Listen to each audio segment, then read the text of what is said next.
Klopp is a serial underachiever. Why is Chelsea an absolute graveyard for attackers? Liverpool only show up in cups. Why are you the worst run football club ever?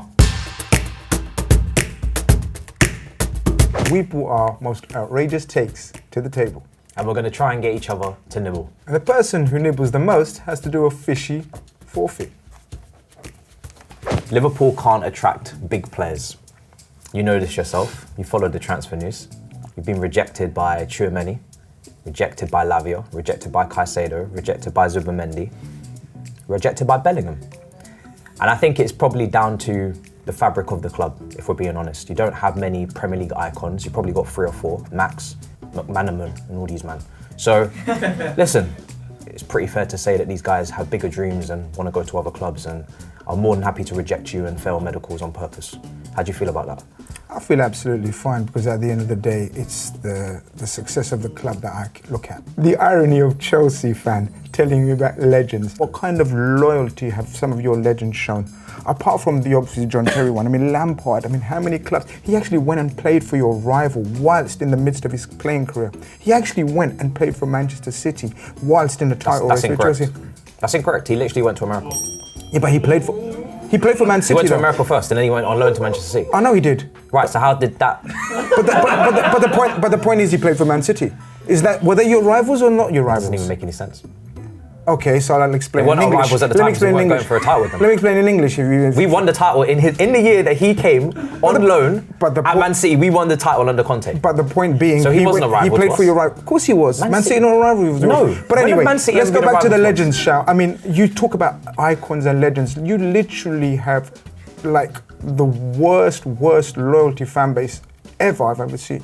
Like, your fan base is known to be so... Why are you nodding your head? Is that like, why are you nodding your head? Do you disagree? If you disagree, tell me. You've said it so many times. My fan base. I have seen you check your own blood pressure on live shows because of some of the fans' takes.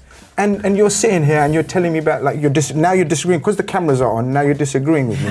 Like, which one is it? Your club was literally bought for £1 in 1982. How humble. Do you know that? Very humble. Ken Humble Bates. beginnings. It's not humble beginnings, that's opportunistic beginnings. And that's what happens. He saw an opportunity to buy your club for £1. And then imagine the sense of entitlement from being a £1 club, because that's what you know. Have you guys heard the £1 fish man? I know it's a fishy topic.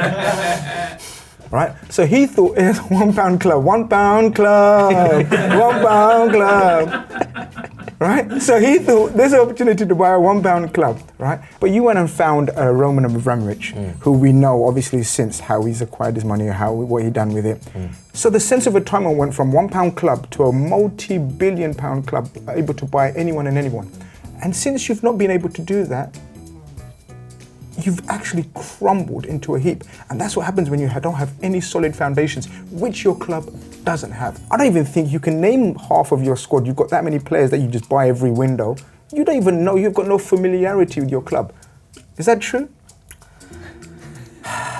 There's a lot of loyalty. That deep sigh, deep sigh indicates, he's got me. I saw Cesc Fabregas crying when he left the pitch, even though he was a former Arsenal player. I saw Didier Drogba. Another former. But coming in our direction because he wanted to. Yeah, but remember, rejected. Leftovers is different from rejected. I'd rather be rejected than have leftovers. You have a lot of leftovers, and we're gonna get onto a leftover of. Cesc Fabregas. Fernando Torres, 50 million. I think apparently there was a stat that I think like each goal he scored for you cost about 1.3 million. What a deal for Liverpool. Cesc Fabregas, a leftover that won the Premier League. What a deal. Not really possible. Leicester City's legacy in the Premier League is bigger than Liverpool's. Now, it's one title each. I'm sure you know that. I think we all know which title is more memorable because your one was played behind closed doors. Leicester City, far better storyline. Vardy's, Wes Morgan's, bigger moments, right? Everybody talks about it, everybody remembers it. The underdog. Yourselves, build up over many years, of course. People are waiting. But then, not really that entertaining in the end. I mean, like you said, it was done by February, then we had a massive break, and then it was basically Soccer Aid, Match for Hope type charity matches at the end. No one was really paying attention, no one really cared. I think you've got a very good point about sort of memorable league title wins that will go down in the echelons of history more than any. One of them, probably Man City's titles, probably more than Jose Mourinho's titles, because Leicester City under Ranieri was sensational. You talk about sort of our title was easy and boring. I mean, again, and sort of no one remembers it. This is again brilliant coming from a Chelsea fan. This is what I mean about you not knowing any history about football and talking about only post-2000s or since Premier League was invented. Again, this is another trait of a Chelsea fan that thinks football was invented only when Sky took over football. I wish I had one of those buzzers. Football's been going a long time, my brother, and so has Liverpool Football Club. It just so happens that you don't know about Liverpool Football Club and the history of Football Club. Leicester City have made Claudio Ranieri more famous than Chelsea did. How does that feel even? My brother, we have literally won finals against your very club. Last, I believe, and I'm not one for stats and facts, but I believe the last 3 cup finals, who have we played? Nibble. Production? Nibble. Are you asking them? What has been the results of the last 3 cup finals against Liverpool and Chelsea? I'm not a stats man. You're not a stats man. You are absolutely a stats man. But and you will know we have beaten your fallen club with our kids and reserves. Did we not beat you in the League Cup final with an average age of, I don't know, about 14? I don't even know if it was legal. Was it or not? That smile tells me it was. You naughty. You know it was. We brought out a whole heap of youngsters. And it was your salvation to salvage that season, guys. That League Cup final was your chance to salvage the season. I don't remember your coach because you had about 4 that season. Who was your coach in that final? Can you remind me? It was You don't even know. Chelsea fan doesn't know who his manager was for that League Cup final. Pochettino, yeah. The famous Spurs manager. So the famous Spurs manager, right? That that famous Spurs manager managed them in the League Cup final, which Liverpool and Jurgen Klopp had hands in his head before the start because we had 7-8 first teamers, right? Virgil was leading out he brought his kids, like his kids' mates, the whole team. Like, come on, we got a League Cup final to play against the billionaires of Chelsea, ex-Spurs legend in the coaching dugout, and he out-coached. This is what I mean about your club. Absolutely. So learn, we are not fallen giants, we are giants. Full stop. Trent Alexander-Arnold, a la Madrid, still hasn't signed the contract. Trent has now outgrown Liverpool. He says he wants to win the Ballon d'Or.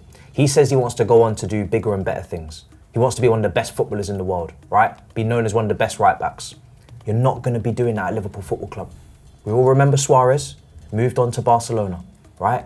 Any player with a bit of flair, bit of guile, bit of panache, they don't tend to stay at Liverpool. They want to kick on. Coutinho. So this is an academy kid that told you he wanted to be your captain one day, lead you out on the Anfield pitch, and now he's willing to leave to Real Madrid, a team that have beaten you in Champions League finals. Trent Alexander-Arnold is currently being coveted by Real Madrid, and I'm so glad that you've mentioned Real Madrid have got your number and you tried to use that as a beating stick with me. Real Madrid are the greatest club in the world ever. There is absolutely zero shame in being second to Madrid in Champions League history, and he has achieved everything that he needed to achieve at his club. The Premier League, the Champions League, the Super Cup, the FA Cup, the League Cup, the Charity Shield. If you want to mention that as well, you probably... So he's not going to be captain? You probably remember that, right? And if he wants to be captain, he will remain at Liverpool. If he doesn't, then I am so more than you can believe. More than you can believe. Happy for him to go. And the fact of the matter is, we're the type of club that can move on. We have had legends. And I'm sorry to go back to history because that's what we're about as well. Not only current success, but historical success as well. And you won't know about the historical side. So let me remind you. We're one of the most decorated clubs in the last 20 years. And we are the most decorated club in English football. So that whoosh, smacks your argument back in your face. But so you're living in history. You're going back to 90s, 70s, 80s to make your argument for today. Brother Matisse, we have won 9 trophies in the last 7 years.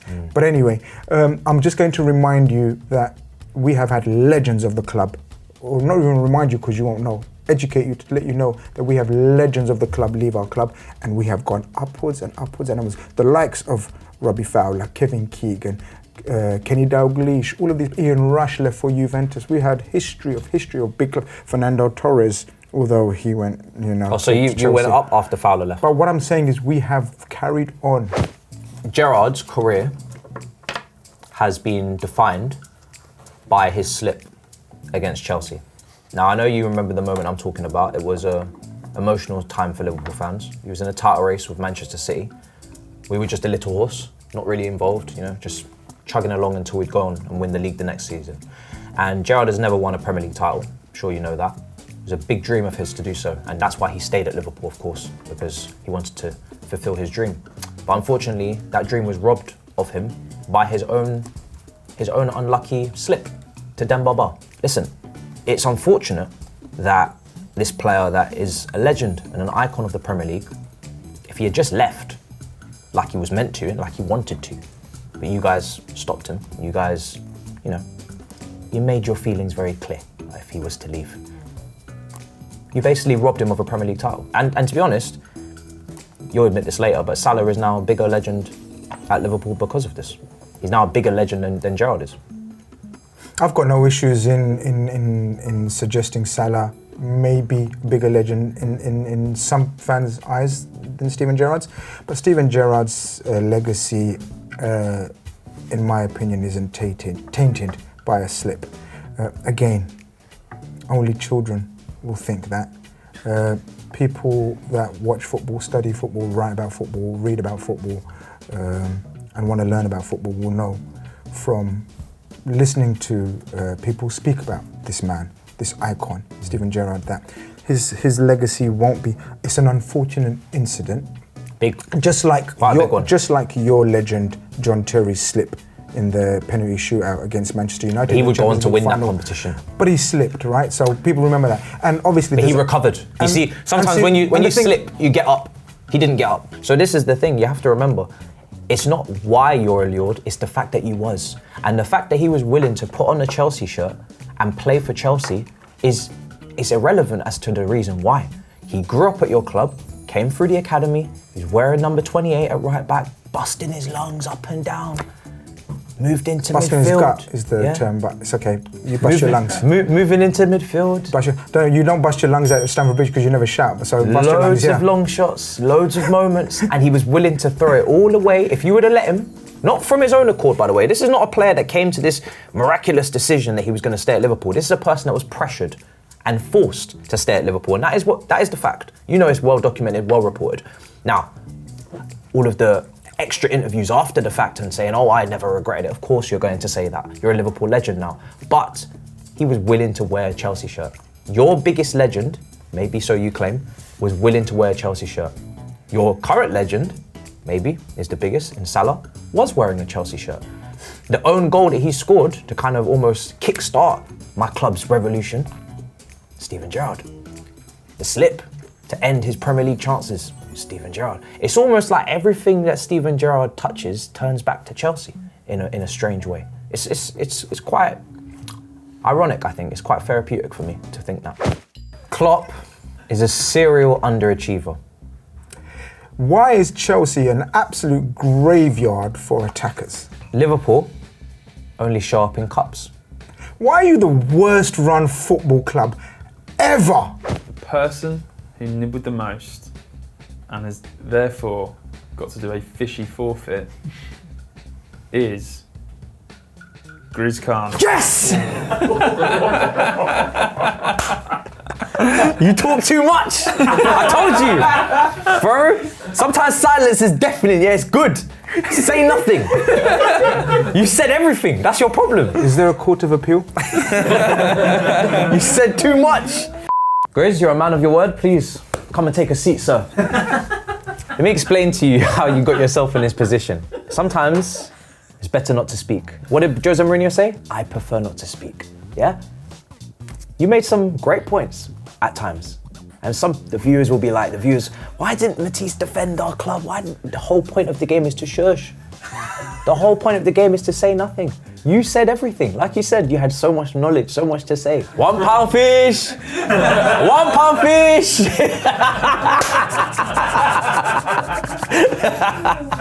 City's treble's better than United's, mate. Well, it's not, is it? Yeah, I mean, you look at, first of all, the treble's a treble. So congratulations on being part of the, Did you the club finally. Did you beat your rivals in a Manchester derby in the FA Cup final? Well, listen. Come on, it knowing is what that it they is. wanted to stop your treble too.